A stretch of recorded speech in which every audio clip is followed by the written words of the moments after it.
Përshëndetje të nderuar të shikues, mirë se erdhët në jashtë kontrollit. Jemi sërish së bashku çdo të hënë të martë të njëjtë dhe të premte ku fokus kemi aktualitetin politik në Shqipëri, Kosovë, rajon dhe gjeopolitik. Të hënave mbetemi tek aktualiteti politik në vend.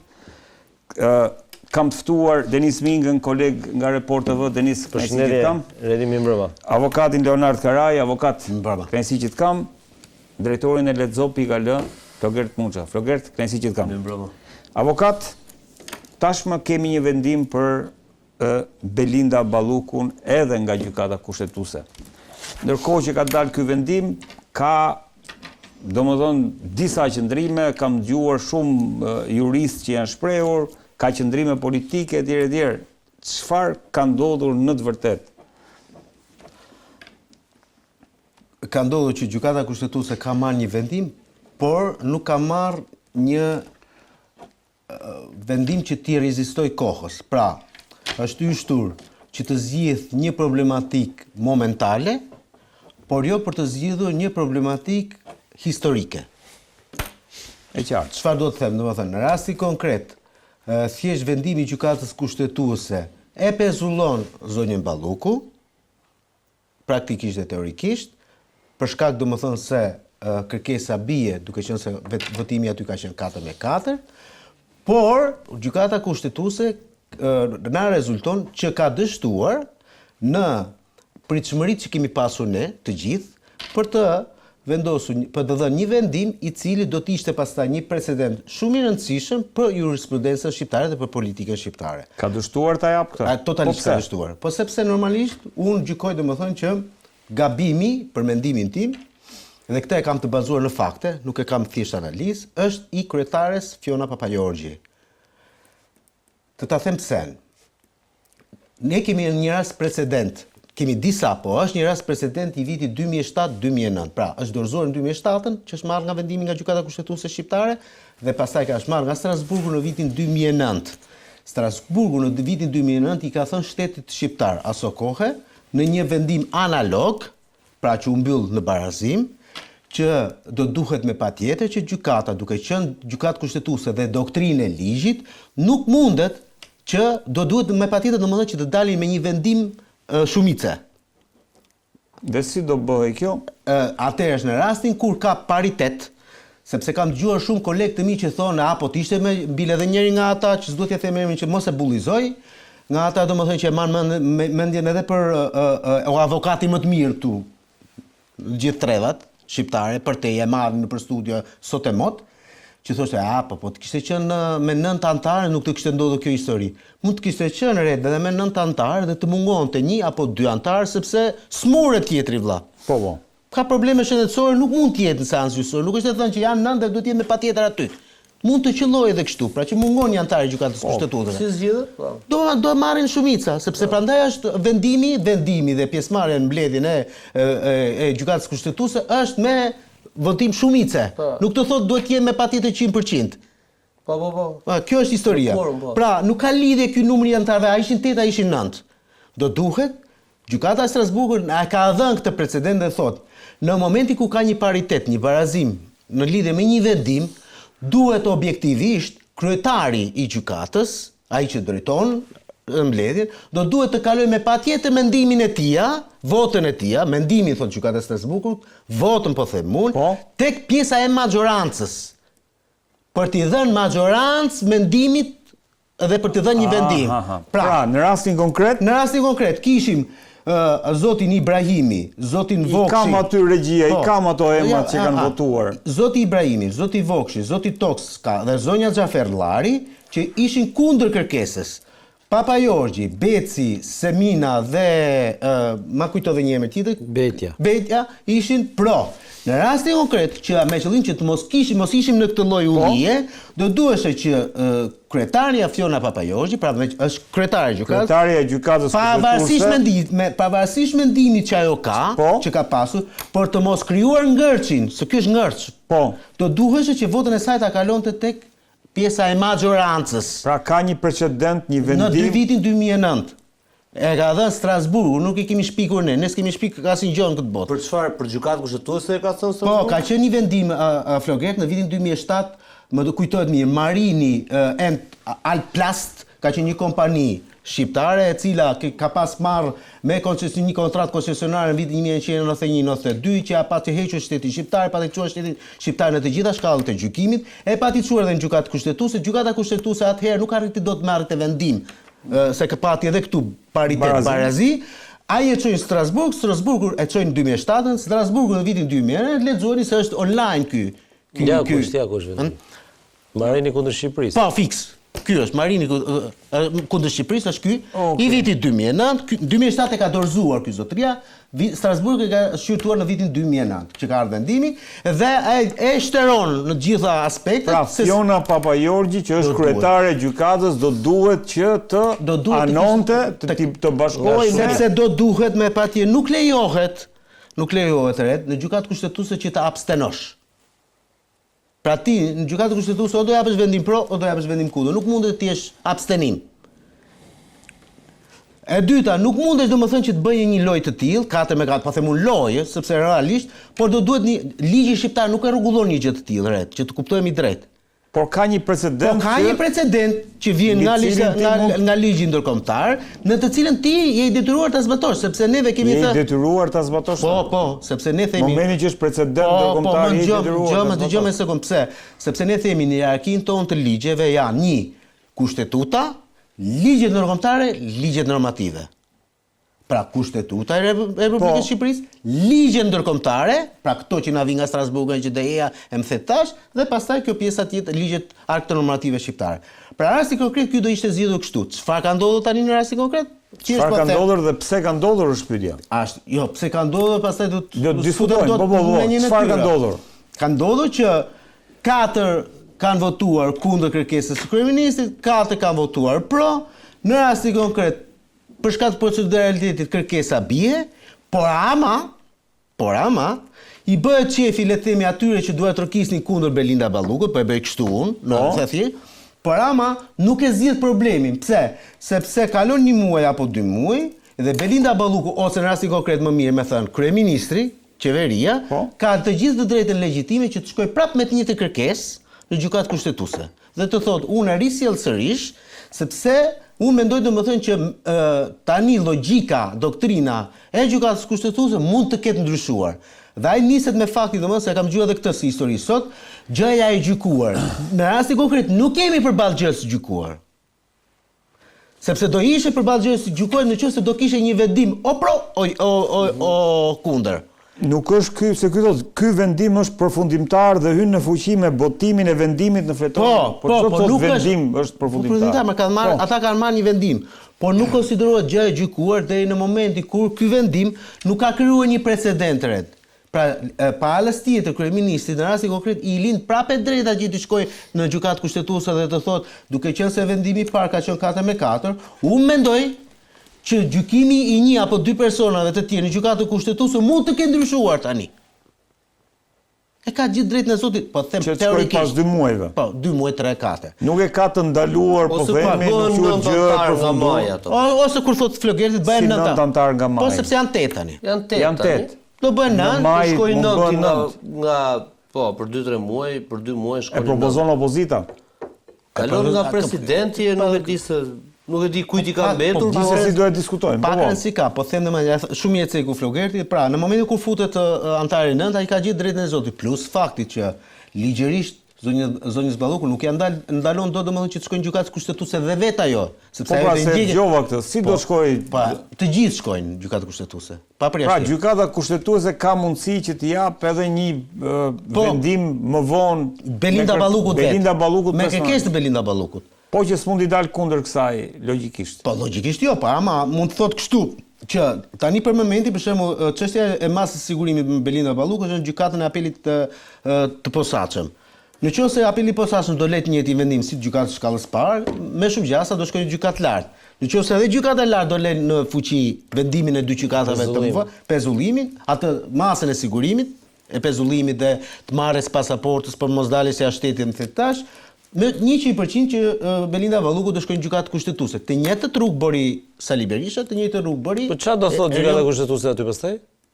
Ore, unë po them që i ka të gjitha mundësitë për ta bërë. Jo, po çfarë do thotë se ai nuk u shpreh dot kur që Jo, e ke gabim. Kur janë me 9 mund shprehet. jo. Mund të bëhet në 7 dhe del 4-3. Ku e dim ne? Jo, ka edhe një gjë, sepse ne ngatrojmë një gjë. Kërkesa që ka shkuar e kryeministrit nuk do jetë e njëjtë ose nuk ka se si të jetë e njëjtë me atë që do të çojë Belinda Balluku më vete. Se Belinda Balluku do shkojë për masën e saj të sigurisë personale.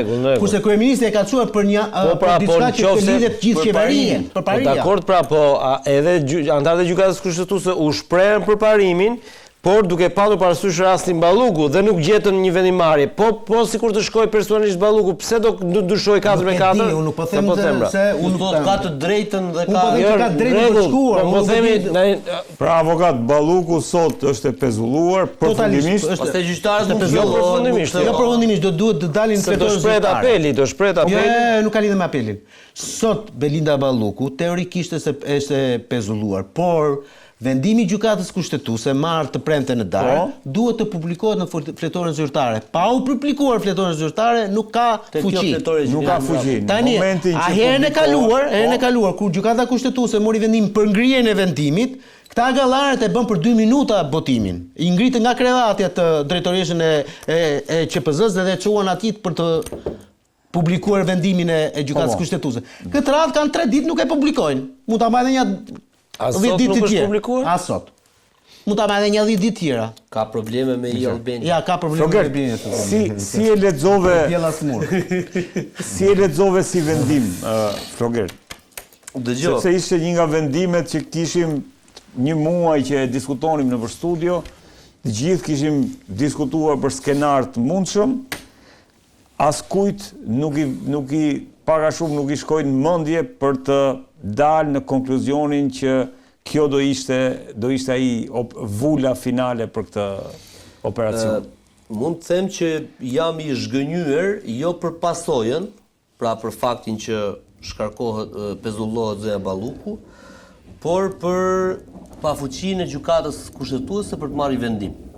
Pra kjo gjykatë kushtetuese pranon që ka një ngërç kushtetues, e merr në shqyrtim ngërçin kushtetues, thotë që këtu ka vend për interpretim nga ana jon, dhe ata që janë aty zgjedhur dhe praktikisht janë duhet jenë teorikisht, se praktikisht nuk janë dukshëm, njerëzit më të ftylluar, shkencëtarët e drejtës kushtetuese, njerëzit më të arrirë në atë fushë që du të bëjnë interpretimin e kushtetutës, dorëzohen dhe na e lënë ngërçin kushtetues në tavolinë.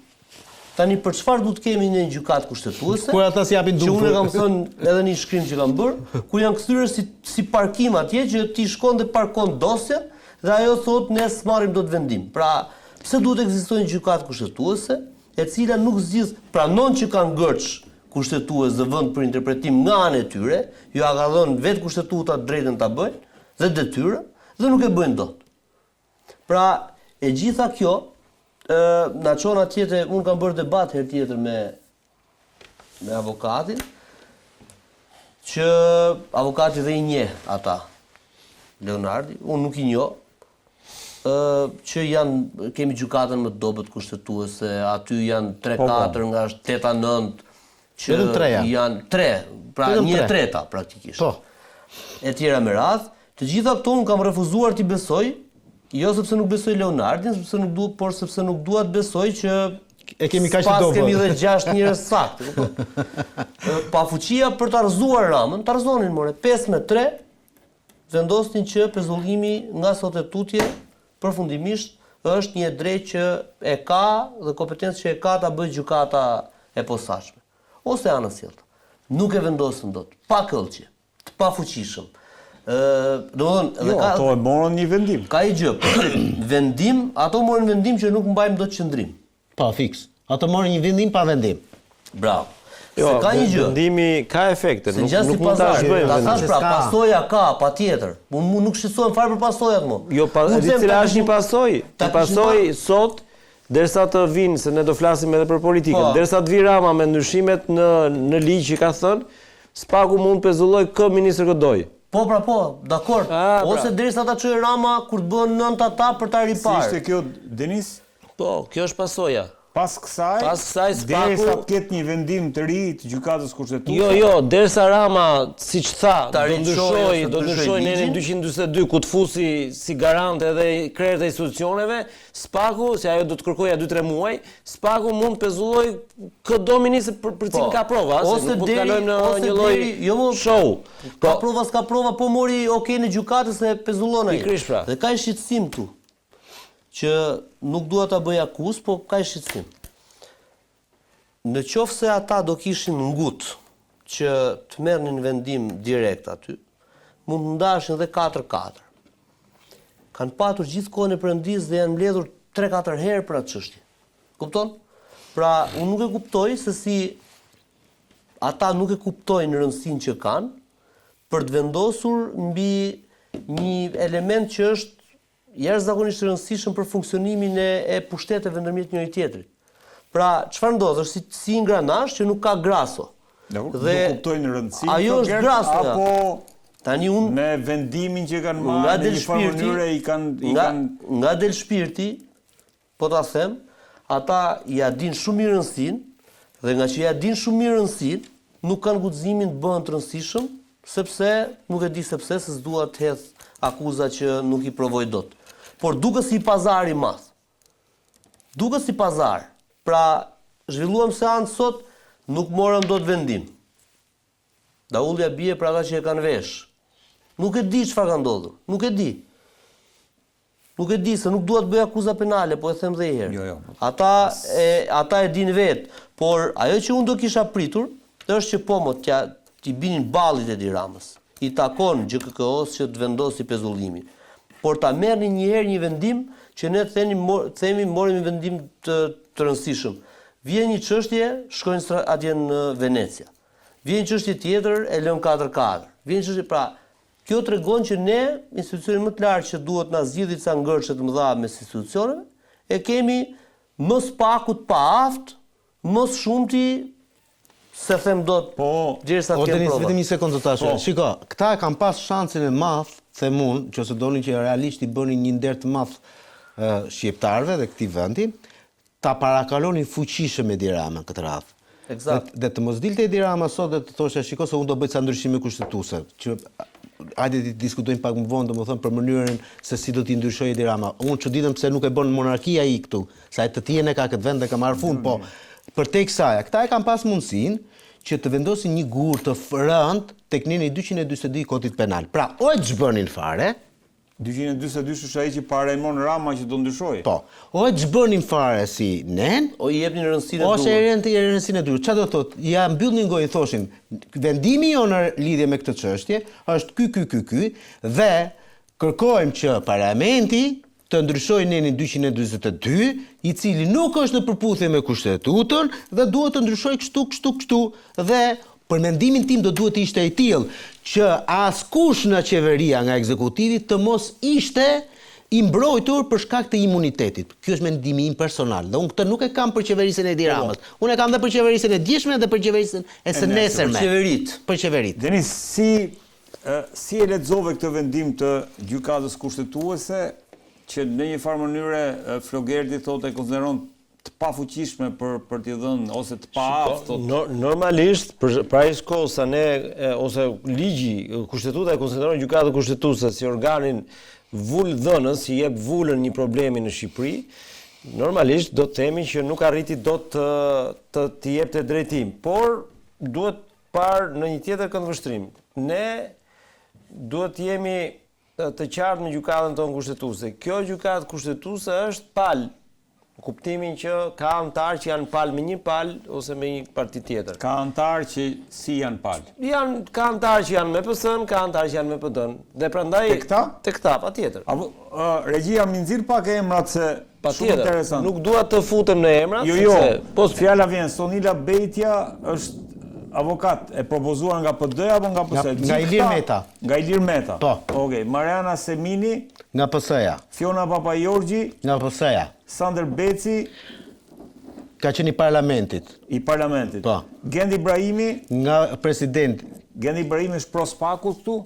Gendi Ibrahimi. Ai është personi më janë atë muajë, se kur vi radhë do ta flasim. Jo, e flasim se s'kemi kohë për Vazhdo. Asim Vokshi, Nga gjykata e lartë, Marsita Xhaferllari, nga Opozita. nga presidenti ka qenë. Nga presidenti. Ka qenë propozimi i presidentit. Ilir Toska, Propozimi i presidentit. 3 kanë qenë propozimet e presidentit.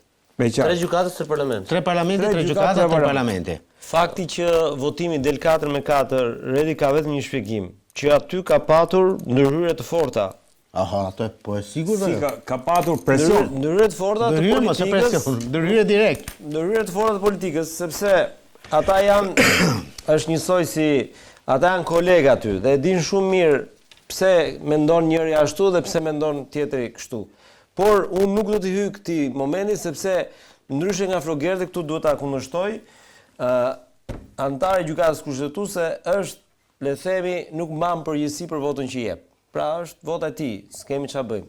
Tani ne do të shohim çfarë është përpara.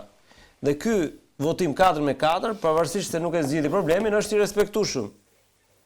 Për shkak të flukseve të mëdha që ja luajtur në atë seancë.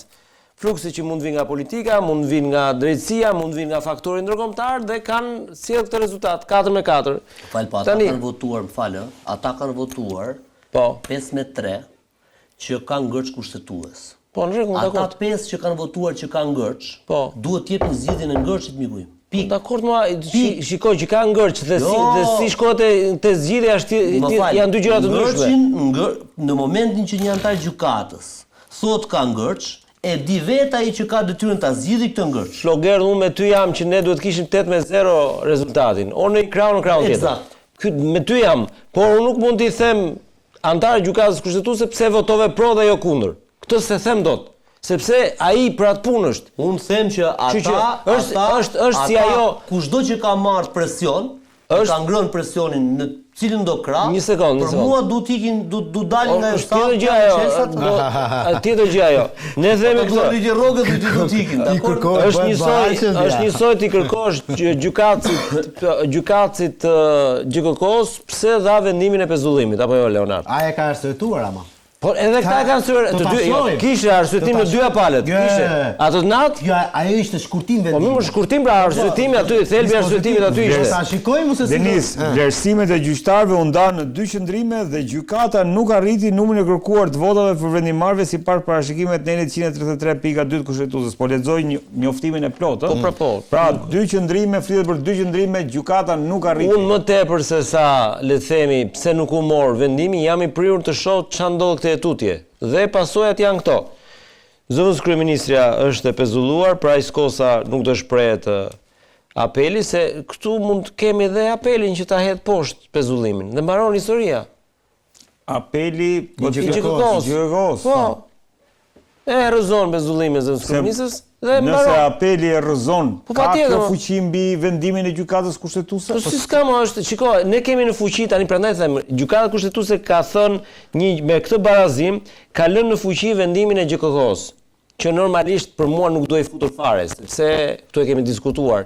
Nuk gjykon gjykata kushtetuese mbi vendimin e gjykate, por Rama dhe qeveria u morë me parimin dhe aty u fut dhe çështja Balluku. Kjo s'ka lidhje. Tani zonja Balluku do shkojë në apel, aty apeli mund t'i jap, thotë, të heq atë masën e pezullimit dhe jep kutim detyrim paraqitje, apo jo, Leonard. Dhe ikën ky problem fare. Ose lënë në fuqi pezullimit. Nëse gjykata apelit e heq pezullimin, jep të drejtë Ballukut, Balluku rikthehet në detyrë, edhe pse ka një vendim gjykatës kushtetuese. Gjykata kushtetuese ka rrëzuar vetëm kërkesën e Ramës për shkak të barazimit. Kaq është efekti. Kërkesa e Ramës ka është rrëzuar. Pastaj dhe më lër ta çoj deri në fund. Tani kjo çështje u zgjidh. Tani këtu është çështje tjetër. Si do veprohet me kërkesën e Spakut në parlament? Pra çështja e pezullimit u zgjidh. Është e zgjidhshme. S'ka nevojë të diskutojmë ne këtu pse 4-4. Do dalim te parlamenti, po kjo un po them, prandaj vendimi i dieshëm i asaj dite të gjykatës kushtetuese, se un mendoj që për bindja ime është që nuk ka për të ardhur më historia që një precedent tjetër. Pra ne do krijonim një precedent me një vendim gjykatës kushtetuese, po bindja ime është që nuk do shkojmë më Spakun me këtë precedent siç shkoi me zonjën Ballukut për një rast tjetër. Prandaj them unë, kjo është një zhurmë në hava. Këtu çështja është më e rëndësishme pjesa e dytë e lojës, që ka të bëjë me çështjen e imunitetit në parlament. Po, ja, do të diskutojmë. Regjia. Pa që thjesht, ajo Spaku me këtë fitore me vendimin me 4-4 ka arritur fitoren e vet në raport me gjykatën kushtetuese. Spaku aty ka fituar. Jo, politikisht, nëse mund të them vetëm dy fjali politikisht, me që politikisht unë nuk shoh të humbur, nëse mund ta themi kështu, përveç Ballukut, që pezullohet dhe humb një lloj fuqie. Politikisht Ramës nuk I krijohet precedenti që nesër, siç ishte aluduar dhe thënë dhe stërthën, që nëse do dilte 5-3 në favor të GKK-s, Spakut, krijohet precedenti dhe Rama mund pezullohej vet ai. Pra, tani, në rastin konkret ku jemi, Flogert, a mundet që me këtë vendim të gjykatës kushtetuese, a mundet që brenda një afatit shkurtër Spak pa patur një vendim tjetër gjykatë të kërkojë pezullimin e një ministri? Të ministri po ndoshta të Ramës jo, sepse Rama e çon sërish, se ndryshon një ministër nga kryeministri. E çon sërish në kushtetues ai dhe fiton kohë. Pra, për te kësaj të Rama nuk është kriju precedenti automatikisht. E para. E dyta, me këtë vendim të pezullimit të zonës Balluk, në një farë mënyrë ka rënë kërkesa e Spakut tek parlamenti për imunitetin e saj. Sepse ajo Spaku e kërkoi imunitetin e Ballukut në kushtet kur ndodhi pezullimit saj nga ana e gjykatës. Pra, ata thanë Balluku duhet pezullohet sepse na pengon hetimet. Balluku nuk u pezullua sepse gjykata tha okay, do e marrim shqyrtim dhe automatikisht u la të kjo është vërtet. Detyrë. Dhe Spaku ndërmori veprimin tjetër për thënë që prit se kam këtë instrumentin tjetër që të mos e lejoj të shkojnë detyrë. Pra të mos më prishi provat. Në momentin që tani e ka të pezulluar Ballukun, pa akuza të reja mbi kurriz përveç akuzës ndikimit paligjshëm bla bla bla, pra vetëm me atë akuzë, majoranca politikisht do i thotë që okay, tani të pezulluar e ke, akuza të reja nuk ke. Ska urgjencë, pra, tha Rama sot, ska urgjencë. Dhe ky është lajmi i ditës sot. Le ta themi që fiton edhe Balluku, pra ruan imunitetin dhe nuk lëshohet për arrest shtëpia apo arrest në burg. Dhe Spaku sigurisht fiton sepse ruan fytyrën. Po. Nëse Spaku do merrte një përgjigje negative këtu, do ishte një goditje edhe në opinionin publik, sepse do ishte një kërkesë antikushtetuese, apo jo, Leonard? Dhe do thonim dhe ne pastaj që ja dhe Spaku shkokan dy këmbët, vërtet, siç thon disa, ka dalldisur dhe po shkel mbi kushtetutën. Jo, deri tani është okay dhe të paktën për gjysmën e anëtarëve të gjykatës, ai institucion është në kornizat kushtetuese. Pra, ky vendim nga ana e atyre gjyqtarëve nuk është një vendim thellësisht profesional. Është një vendim politik, ku ata kanë tërhequr me nderën e tyre dhe kanë thënë po e mbaj mirë me Ramën, mirë me Spakun, mirë dhe me këtë tjetrin, e kupton? Dhe ne, domethënë, duke mos bërë asgjë, e mban mirë me gjitha palët. Ustallar më burr. Ata janë më politikanë se politikanët. Kanë zgjedhur një zgjidhje që Rama të mos humb gjë, Balluku të mos humb gjë nga ana e parlamentit, dhe ata vetë të jenë në rregull me gjitha palët. Kjo është politika që nuk janë zgjedhur për ta bërë. Nuk janë zgjedhur, ata mund të marrin vendime politike kur bëhet fjalë për interesa kombëtare. Pra për interesa kombëtare, nganjëherë çështja e ligjshme nuk është e drejtë. Pa ata duhet bëjnë çështje drejt kur vjen puna te interesat kombëtare. Ndërsa në raste të tilla, ata duhet të jenë skrupuloz te ligji, te interpretimi i kushtetutës. Se kanë bërë janë sjellë si politikan. Regjia edhe një herë presim që të jenë në listat e kanë ndonjëherë që i morën mandati gjë në 2009. Jo, në 2008. Listën e anëtarëve të gjykatës kushtetuese. Avokat, ajo që bën sy është që Sonila Bejtia që pritej se do votonte pro Spakut. Jo, në fakt ajo s'pritej fare. Po, duke qenë se propozuar nga Ilir Meta, nga opozita, nisur nga kjo them unë, nga kjo premis. Ndërkohë Gendi Ibrahimi është një nga njerëzit që le të themi është një nga autorët kryesor. Do që të bëjmë çikës kështu. Jo. Unë dua të kuptoj se me që është debati publik, dua të kuptoj çfarë po ndodh. Se mua nuk më lejohet. Pse dy personazhe që Fjala vjen Gendi Ibrahimi ka qenë gjithmonë Tani, në krah të mazhorancës. Oret. Ta bëte Denisi dhe Flogreti këtu për shkak pozicionit që kanë është normale, domethënë që të bëjnë një analizë dhe duke kaluar në çik caqet. Jo. Unë mund të nisem nga idetë e mia, prandaj se bëjmë. Nuk je vetëm jo, absolutisht. Unë mund të nisem nga idetë e mia, sepse njëri ka votuar kështu dhe tjetri ka. Dhe ata nuk kanë kaq të zgjuar sa mos lënë gjurmë. Ky është problemi i këtyre njerëzve. Pse e them? Sonila Betja, vëlla, ka votuar pro Belinda Ballukut që në seancën paraprake me 3 gjyqtar. Kështu që nuk është e re që sot ishte në anën. Jo, pyetja që ti ngre është normale për vendin ku je, se ti nuk po më ngren pyetje mua në Suedi apo në Danimark, ku njerëzit domethënë janë të ftohtë në gjykimin e tyre të juridik. Këtu njeriu vishet me petkun e le të themi politikës. Zonja Betja, me gjithë respektin se s'kam asnjë gjë personale me të, është një propozim thelbësisht i opozitës. Dhe e tillë është parë. Dhe të gjitha vendimet që ka dhënë të mëparshme, pak a shumë kanë qenë mbështetje të, për shembull, kur erdhi radha rasti që gjykohej zoti Berisha në gjykatë kushtetuese, ajo ka qenë vot pro Berishës. Me të madhe madje. Pra, për ta thënë që kurse e kundërta për zotin Ibrahimi, kunati i Mimi Kodhelit, doni që ta lidhim kështu. Po, ideja Kunati Mimi Kodhelit, një nga personat i cili ka bërë reformën e drejtësi, këtë është shumë e rëndësishme kjo. Ky Ardian Dvorani dhe këta persona të cilët nuk do duhet të ishin fare në sistemin e drejtësisë, sepse ky ka qenë kushti. Ata që bëjnë reformën e drejtësi, pra e shkruajnë, e detajojnë, nuk mund të jenë pjesë e reformës së drejtësi. Plus fakti që ky vjen me gjithë respektin, s'kam asnjë gjë personale, po ta them një herë, nga një familje thelbësisht komuniste. Jati ka qenë sekretari i përgjithshëm i Komitetit Qendror të Partisë Punës në Tiranë.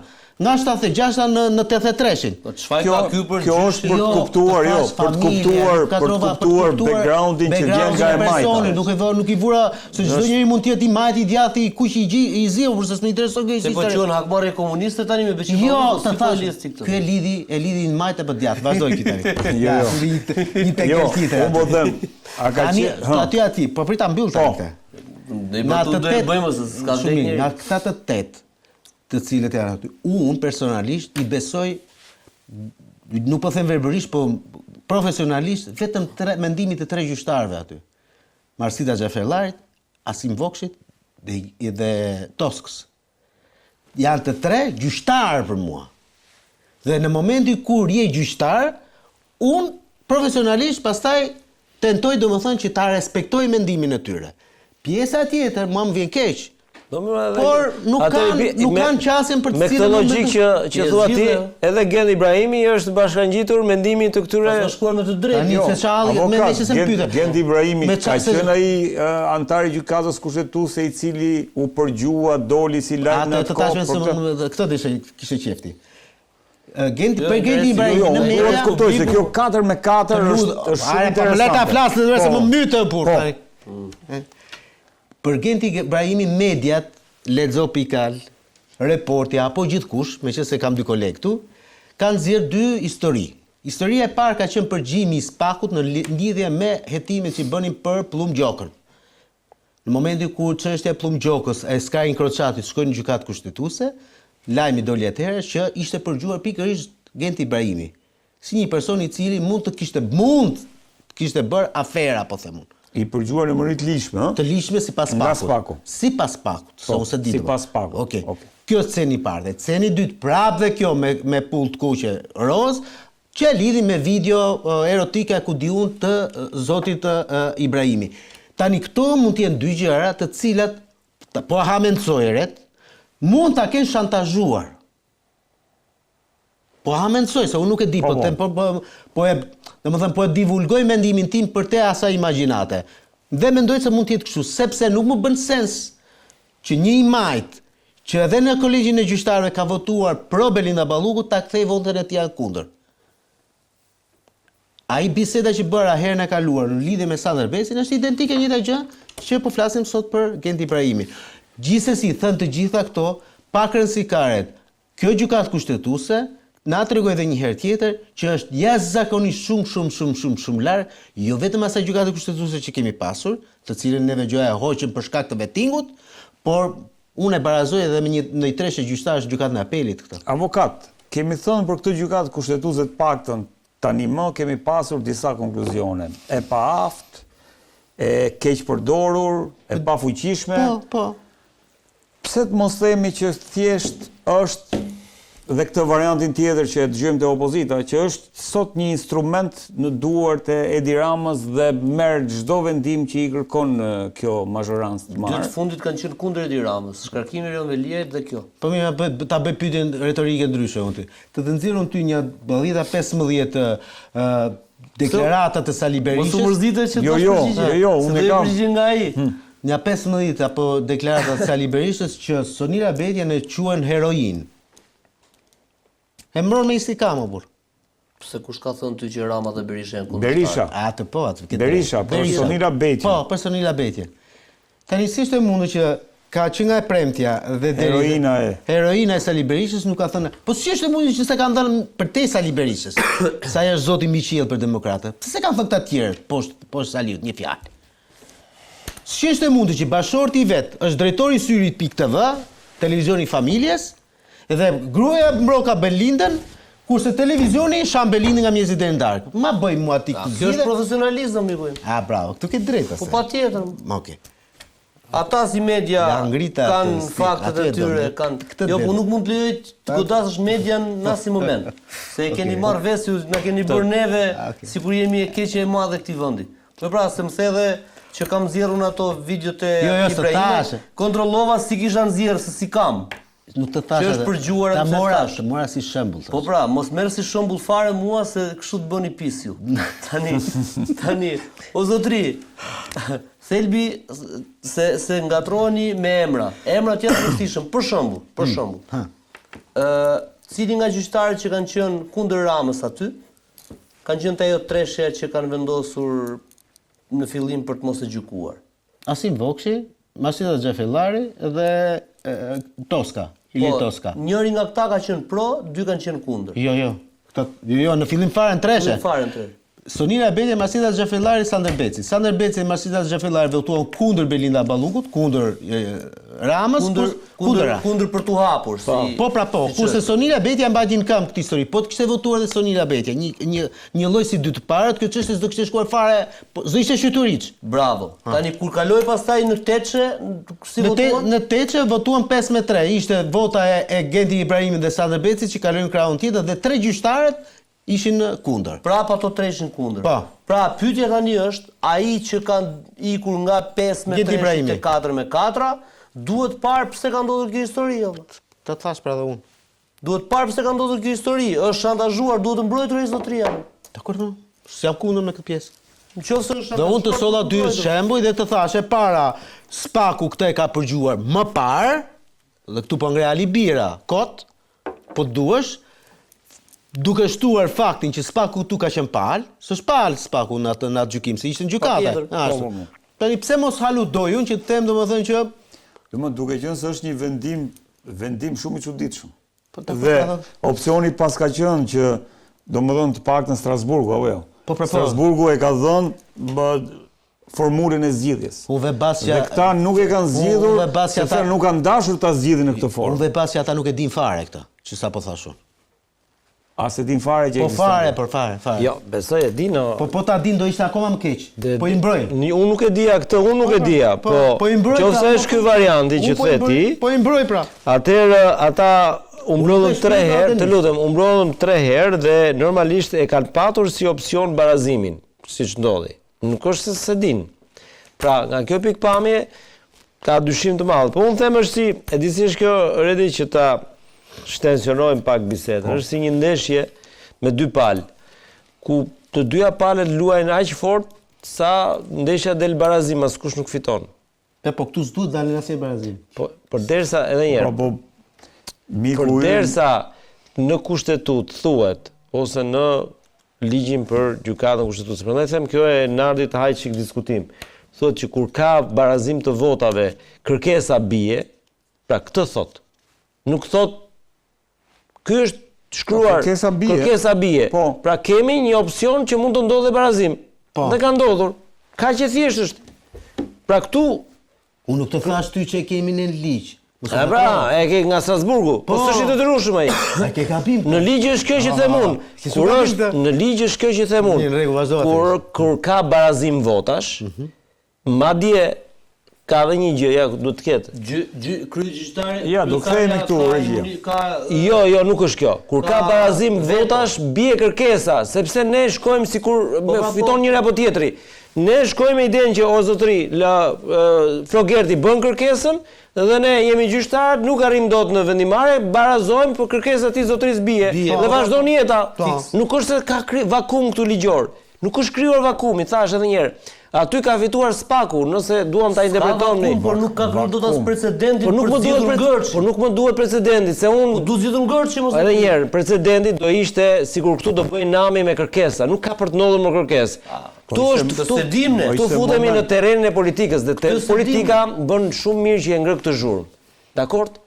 Këtu ka fituar kërkesa e parë e Spakut. O zotri, unë do doja që të kisha një 5-3 ku gjykata kushtetuesi i thot qeverisë, ekzekutivit, i thot dhe parlamentit që po, je ministër, nuk ka asnjë lloj rëndësie, ka të drejtë gjë. Nuk ka rëndësi kjo Floger. E thot këtu ai fakt.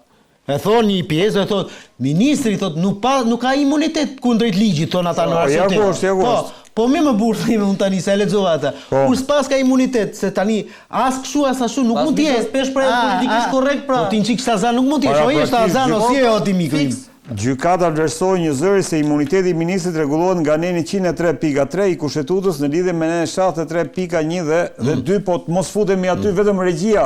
Vetëm më nxirr pak lutem reagimin e Ramës sot pas takimit me grupin parlamentar që ta komentojmë. Denis, si e lexove këtë qëndrim? Këtu më në fund erdhëm tek ajo që është lajmi dhe le të themi situata e rëndësishme për të analizuar. Se unë edhe një herë mbetëm qëndrimit që 4-4 është një rezultat më se i pranueshëm në kuptimin e rezultatit. Është barazim, nuk fiton asnjëri as tjetri. Në gjykat fiton, nuk duhet të fitojë në këtë rast, nuk duhet të fiton edhe dikush. Me sa duket, kjo është vendimarrja që antarët kanë zgjedhur dhe pastaj ne nuk i detyrojmë dot. Tani Rama na dha sot quhet pushim gjykimi quhet. Termini është pushim gjykimi, sprodhoi as edhe një efekt. Jo efekte të prodhoi. Denis, ti marrim kështu funksionet 3 konkluzione nga mbledhja e grupit parlamentar pas mos vendimit të gjykatës kushtetuese dhe një batutu.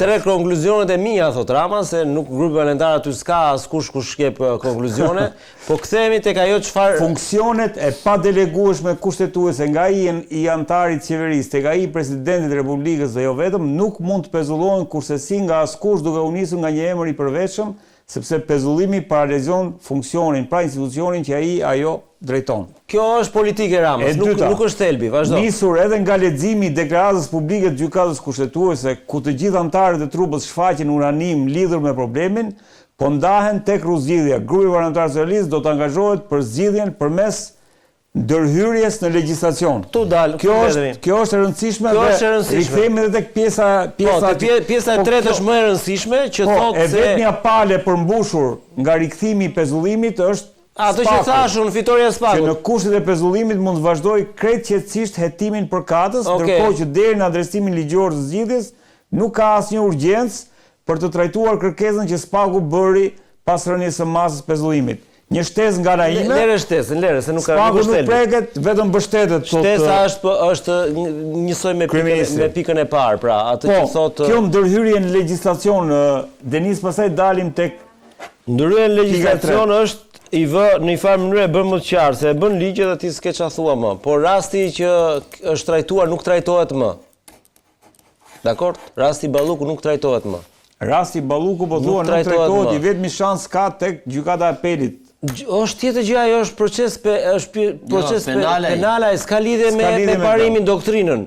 Pra, tani këta çdo gjë që do diskutohet për atë që është precedent. Kur thua rasti Balluku nuk trajtohet më, domethënë Balluku nuk kthehet më kurrë në pozicionin e ministrit. Jo, nuk trajtohet më nga gjykata kushtetuese si një precedent. E qartë. Gjykata kushtetuese e mbylli çështjen Balluku. E la në fuqi pezullimin.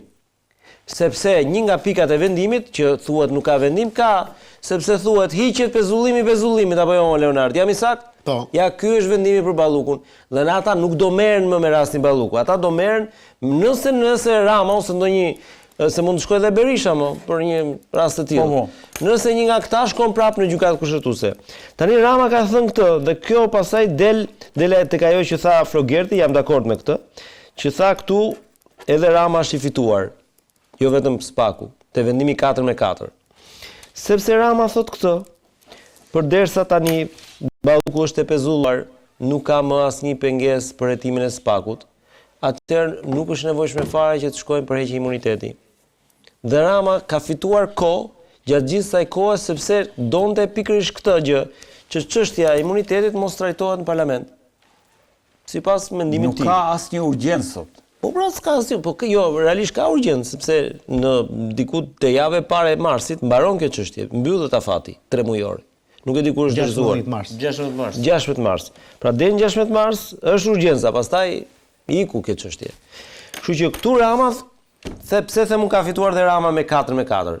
Sepse edhe sikur të fitonte 5-3 Rama në gjykatë kushtetuese, ai do ishte detyruar ta trajtonte çështjen në parlament.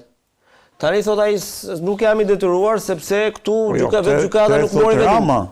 Po pra, unë po flas me atë qasjen që bën Rama për lëvizjet e tij politike.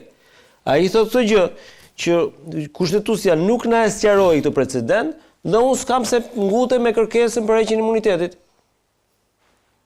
Në qoftë se kushtetuesja do t'ja kishte sqaruar precedentin, atëherë ai do duhet ta sillte në parlament.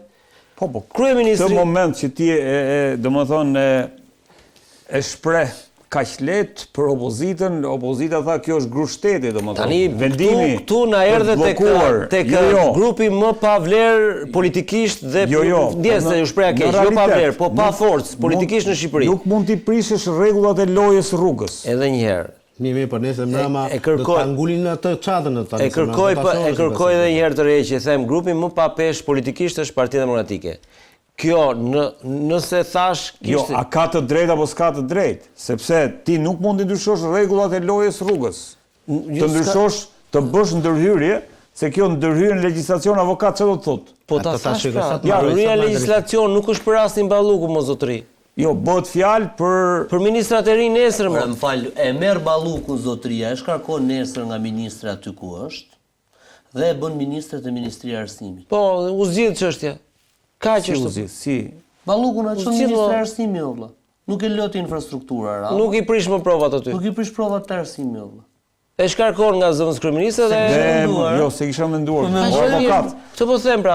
Edhe avokat na tronditi. Edhe e ka opsionin Rama që ta emëroj Ballukun. Balluku është një histori e mbyllur me gjykatën kushtetuese, m'fal. Po çfarë ka humbur Rama këtu më? Si ministre e kësaj dhe si zëvendës kryeministre ka mbaruar çështja, nuk gjykohet më. Ne po themi për ministrin nesër, vazhdimi. Rama e ka opsionin për ta emëruar ministre prap. Bravo, dhe ka dhe opsion tjetër Rama, se edhe po në këto kushte, edhe po komunikoj, po më në këto kushte, dhe ka dhe opsion tjetër, që për një javë Rama të gjej një artific tjetër dhe të pyesi sërish gjykatën kushtetuese për parimin e kësaj ngërshit kushtetues që nuk u zgjidh. Po?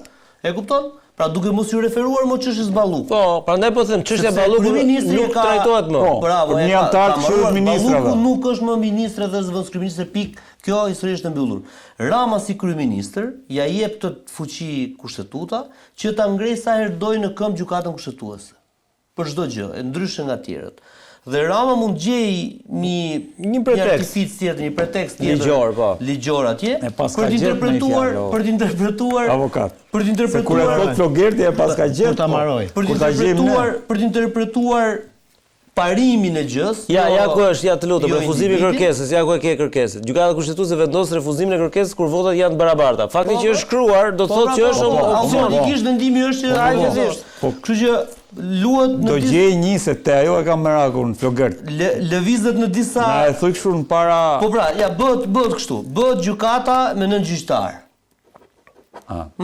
Në momentin që bëhet Skema gjykata gati, avokat. me nëngjyqtar që Shkon kërkesa e re. përpara verës, çohet një kërkesë e re që kërkohet një interpretim. Dhe aty mund të jetë 5-4 në disfavor të Ramës. Çfarë rëndësie ka ose në favor të tij? Nuk ka rëndësi. Po deri në atë moment, zotës Balluku nuk i hiqet imuniteti, më the thash nga këto, e ka thënë te pika 3 ai, që mos prisni që t'ju jap Ballukun, pa e zgjidh parimisht dhe ligjërisht këtë gjën. Pra zoja Balluku gjerë në fund majit, më spaku do jetë deputete, më shumti mund të jetë ministër diku tjetër. Është shumë i qartë ai, që thotë, po e bëj leximin pastaj. Kaq sa për të ndihmuar pak avokatin. Pasan qenë ai pa aftë ato antarë të gjykatës kushtetuese. Politikanë vëlla, Ta politikanë. thash pra rezultati nuk është produkt i një lufte të fortë, ke parasysh si të luaj Manchester City me Liverpoolin dhe del 4-4 ndeshja. Ose negociate fort. Ka që thjesht. Tani, Floketi ka avokat, spinë e tij. ndërhyrje Ata do në legjislacion. Ishnoe kam 4 gjëra, pa më ndërprer, i Jo, them nuk të do ka. ndërprer. Po do prem se ndryshe Unë e fika pastaj s'ka mikrofon. kuptim. Jo, po s'u ndërprer nuk ka kuptim. Do ta bëj Teorikisht, edhe që dhe praktikisht, Edi Rama nuk ka për ta dhënë imunitetin e zonjës Ballukut. Nuk do ta jepte më përpara, jo sot që se jep e se jep. Pra, që kur ka nisur kjo histori, Rama nuk ka pas ndërmend as edhe një herë vetëm që të japin imunitetin e zonjës Ballukut, sepse bie vet. Momentin që e Ballukun. Po, sepse është thënë, te llogaraja nuk është Belinda Balluku, është Edi Rama komplet. Dhe për mendimin tim Edi Rama është i shantazhuar nga zonja Balluku, në të paktën në raport me llogaran, se nuk e dim pjesën tjetër pas. Për ndryshe, ai Edi Rama që shikoni i gjithë pushtetshëm, se është realisht i gjithë pushtetshëm, do ta kishte larguar si kundër ka bërë me gjithë tjerët, me Sajmir Tahir, me Ilir Beqa, me Arben Ahmeta, me gjithë tjerët. Se nuk me Ditmi Bushati, se nuk do t'ja di Rama fare për këtë. Fakti që ka ngelur këtu është pikërisht për këtë arsye. 1. Unë besoj në një narrativ tjetër, dhe ndoshta mund ta kem gabim këtu, po hajde se do ta diskutojmë. E diskutojmë. Unë besoj, domethënë që Floketi thotë deri në maj nuk rregullohet që unë them domethënë që deri në prill Belinda Balluku do shkojnë në burg. Do i vjen prangat. Unë besoj këtë. Me këtë dosje që kemi deri tani. Jo, ata desha dal. Unë me çfarë di, me çfarë di unë, po e di Ti lexon të ardhmën tani. Ja, po ti pse prekesh? Mund të ketë Po informacion. s'u preka, po na thuaj çfarë di që ta analizojmë. Po mima, po që shtatanik, ma thuaj që jam. Jo, se e di pse po e nxjerr me. Jo, dua ta kundërshtoj pak në afate kohore, sepse A tha unë, afate kohore e thash thjesht domethënë për. mos toj prill pra, sepse edhe po erdhi një kërkesë e re. Një qeshor atëherë. Ja pa një sekondë ta çoj deri në fund, pastaj ram dakord që të ndërhy. Po ne s'ram dakord për këtë, po vazhdo nesër, hajde. Në qoftë se do vi një kërkesë e re nga SPAK-u, më e rëndë se sa kjo që është tani, prap mazhoranca ka 3 muaj afat për të luajtur. Kështu që prilli bie, mund të thuash, të thashun, pastaj vazhdo ti tani. Shiko, mund të vazhdoj edhe për shumë vite edhe shumë kohë të tjera. Unë besoj te një narrativ juridike, jo politike. Dhe narrativa juridike imja është, nuk është një lloj që të shkosh ti dhe të thuash është e pandehur për shkelje të barazisë në tendera, dhe korrupsion, grup strukturuar, sepse po ta lexoni ju Edi Ramën dhe di kur dolin podcast, tha një fjali shumë të rëndësishme dhe e shprehu një 3-4 herë. Belinda Balluku nuk ka akuzohet për korrupsion, tha. Po. A e tha kështu? Sa e di shumë mirë që po ta ketë një vepër penale për korrupsion, është 15 vite. Pastaj është ligji që e detyron. Dhe në momenti kur ti ke këtë je i detyruar ta japësh mandatin pasaj. Je i detyruar. Je i detyruar politikisht, po juridikisht s'është i detyruar. Dhe juridikisht. Sakt. Edhe juridikisht, sepse kodi procedurës penale ta rregullon atë. Jo, po deputeti thot, po s'janë provat mjaftueshme. Të njëjta gjë pra është e njëjta gjë me këtë historinë e sotme. Mi vazhdoni. Jo se duhet jetë ashtu, Leonard. Zotrin, ne po të bëjmë oponencën e mendimit. Duhet jetë ashtu. Ju flisni, oponencën e bëni, po unë flas juridikisht e ju flisni gazetarisht. Juridikisht nuk është e njëjta histori tani mos zotrin. Juridikisht, ai komisioni atje që shumica e ka mazhoranca, a mund thotë që provat janë të pamjaftueshme që nuk mund ta thotë. Jo, po pse e thot tani? Po pse tani e vonon tani? Nuk e kanë bërë asnjëherë o Flokert. Po pse e vonon tani? As edhe një herë të dëgjoj, po dëgjoj. Po se kanë bërë me o Flokert se. Po të dëgjoj pra më thuaj. A do të vi me radhë? Me Koço Kokdhima, me Sajmir Tahiri, me Arben Ahmeta, me Sali Berisha, me gjithë mërë. Nuk ka bërë asnjëherë komisioni të marrin provat edhe të shqyrtojë.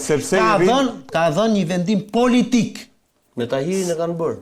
Ore, Tahirit i thanë do të vëm prangat aty, burra ti thanë po hetoje, çojnë arrest shtëpie, po jo arrest me burg këtu. Jo, vetëm kontroll banesa dhe kontroll personal i dhanë, nuk ja dhanë fare. Dhe Rama ka thonë që ne, unë po të lexoj Ramën, Rama me Tahirin thoshte, 2 pika. Thoshte, ne do t'i marrim, do t'i shohim provat, në qoftë na bindin, thoshte Rama. Neve provat thoshte për Sajmir Tahirin, mirë. Po me i letër bakalli që merr nga Italia nuk mund të ma marrësh ma çosh në burg. Me këtë logjik të Ramës po them, nuk duhet bërë kështu, jam kundër Ramës, por po ta them, nesër do thot, me këto akuza që kanë këta për korrupsion për Flogert Muçën, jo, nuk ja japun lejen. Edhe çfarë ti bësh ti teorikisht më, pastaj politikisht nuk e di nëse si do reagojë nesër, po teorikisht unë besoj te ky varianti që sapo thash. Pra unë besoj domethënë sepse Belinda Balluku për mendimin tim. E kupton që e beson më shumë ti Edi Ramën se unë Denisi? Ka të paktën. A e kupton? Pra ti beson që Edi Rama do zbatoj ligjin dhe vetëm ligjin do jetë parimor? Unë Denisi jemi skeptik ndaj Edi Ramës. Na thua neve pastaj. Edhe 5 kallëzimet e tjera të Belinda Ballukut, por 5 çështje të tjera, të cilat do t'i bashkangjiten nga shqiptët e kësaja, dhe po të them një herë tjetër, Belinda Balluku është e detyruar që të vëj byzylykët dhe të shkojë tek ai burgu me pamje nga liçeni. Kush ky? Po Gradec, aty në Lil. Se kanë bërë të bukur. Super është. Super. Edhe ajri atje, ajri është atje më i mirë se çdo vend. E dyta, duro ta renditur 4 pika pra. Jo, unë po t'i shënoj. Ikën 2. Tani te kjo pjesa, se kjo është shumë e rëndësishme e ndërhyrja në legjislacion se kjo është e frikshme. Kjo është e frikshme.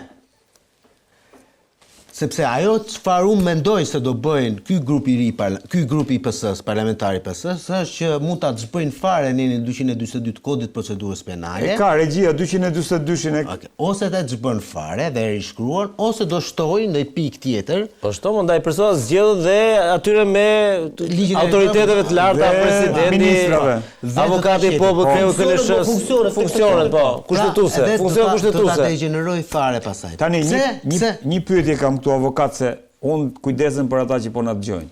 Pra jemi në këtë pikë që të mos shkëputemi. Pra Rama nëse ka marrë këtë vendim, doja dija sa afat ka për ta bërë këtë dhe kjo futet në fuqi dhe sa vota i duhen. 84 vota. Me 84 vota. Po, me ndryshimet brenda muajit. Mbyllë diskutimin. Po u lodha. Pra nuk janë 94. Mu lodh. Mbaroi pra. Me 84 vota. Rama sa ka? 86. Edhe, po doja të precedenti është i freskët fare, sepse ti ndryshove kodin penal jo më larg se sa para një 10 ditësh a 2 javësh. Po. Okej. Kodin penal, jo kodin e procedurës. Te kodin e procedurës këta nuk kanë hyrë fare akoma. Kur të hyjnë, ke për ta pasur çfarë do bëjnë. Te kodi penal, këta kanë bërë një gjë që unë më vjen keq që shumë kolegë mi nuk kanë arritur do ta cekin dhe ose të paktën ta thonë në media që ta marrin vesh tjerë. Ka bërë një gjë të llaftarshme ret. Kanë fshirë pikën 7 në 28 të kodit penal, e cila praktikisht, po të them një herë tjetër, është gjëja më e tmerrshme që kanë bërë sot për sot për kodin penal. Çfarë ishte pika 7? Pika 7 rregullonte. Në kujt ishte? Në 28 i kodit penal pika 7. Okej. Rregullonte marrëveshjen e atij të penduarit të drejtësisë. Pra, ku një i penduar i drejtësisë si Nureddin Dumani, dilese dhe viheshe në dispozicion të drejtësisë duke treguar krime të tjerëve dhe të vetat. Dhe merrte në këmbim. Dhe në këmbim merrte ulje dënimit të konsiderueshme. Pra ky është pika 7. E kanë heq fare këtë. E kanë nxeruar. Që të mos ketë më të penduar po thua. Po. Dhe këtë nuk e kanë bërë për ata të drejtësisë, që do ta kuptosh. E kanë bërë për këta të korrupsionit. Pra, nuk do ketë më. E rëndësht. Nuk do ketë më për shembull një nënpunës i prokurimeve publike, më falin ajo vajza sepse vetëm ja di nuk e njoh për Ina Goxha, që ishte personazhi i cili Gjoja çoi në burg Erion Veliaj, po themi, Gjoja, se nuk e çoi ajo, po them Gjoja. Që ishte ajo domethënë që tha më bën presione bla bla bla dhe foli kundër Erion Veliajit, dha dëshmi kundër Erion Veliajit. Më kupton? Pavarësisht se ajo mund të kishte qenë, si të thuash, e akuzuar, ajo nuk ka akuzuar fare sepse kjo ishte marrëveshje, le të themi.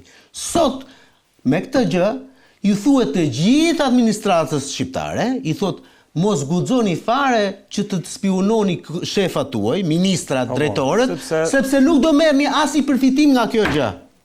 Avokat, shkojmë aty tani e rëndësht. Më të rëndë se ka që më meriton vendima. një emision më vete, po nuk do doja ta humbim fokusin tek ndërhyrja në legjislacion. Pra, Kjo është, e kam bërë, ja e bërë. Rama është grupi parlamentar, merr vendimin për bërë ndërhyrje. Cilat janë afatet që Rama mund ta kthej këtë, le të themi, në një akt Do ta bësh me formalizuar. Me qef ja një muaj. Për një muaj Po i bën s'ka më e bën Mund t'i bëjë ndërhyrje ndërhyrje, e për çon një në muaj. komision e ligje, komisioni e ligje propozon Ministria X, e propozon ministria, e çon në komision e ligje, komisioni e ligje në parlament, u votua në parlament, u fut fletore zyrtare, marrë filmi.